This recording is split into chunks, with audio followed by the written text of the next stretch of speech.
ennaku z'omwezi 14 omwezi guno Brian Ssebyala omutuuze w'e Namugongo Nsawo yakubwa essasi eryamutirawo ekirinnya kito mu gombola y'e Bweyogerere. Ono yattibwa omuserikale wa poliisi Lameka Owori eyasooka okutomera emmotoka ye.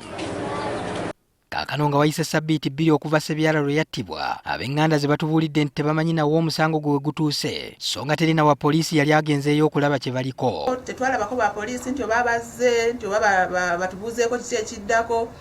Tuli wano bwe tutyo tumuziise wiikisi 2 emabega zigenze. Pesitulani tugenda ku poliisi naye tetulina kye twali tukoze kitwali tufunyeeyo. Bagamba nti poliisi yagaana okubawa obukakafu obulaga nti baawaabwa omusango.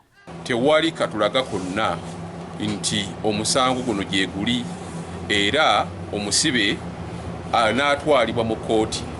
Naye ffe kye tumanyiiko kimu nti omusibe yakwatibwa.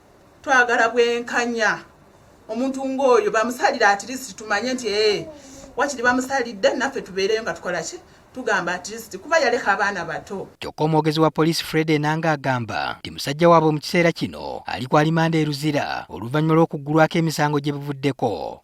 Omuserikale ono newankubadde nti wa poliisi tali waggulu w'amateeka yakwatibwa, obujulizi ne bukuŋŋaanyizibwa n'atwalibwa mu kkooti ekira era chief magistrate n'amuweereza ku alimanda aliri ku alimanda eruzira.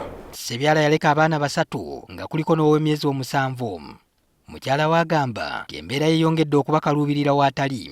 Yandekera abaana sirina kyakkola, ennyumba tulimu yakipangisa, simanyi kyenzizaako. Nga bwe yafiiridde mu makono ga gavumenti esigale ngeri kuyamba na mwandu n'abaana. Poliisi ebawadde amagezi ku ngeri gye bayinza okukwatamu ensonga eno. Buli kitongole kya gavumenti kirina emitendera, basobola okukwatagana ne ofiisi ya Attorney General oba omuwolereza wa gavumenti ne balaba engeri gye basobola okuteekayo ekiwandiiko ekisaba okuliyirirwa. Abantu bangi aba bulijjo bazze balumizibwa mu mikono gy'abakuumaddembe era ng'ebikolwa bino bibadde byeyongedde ensangi zino.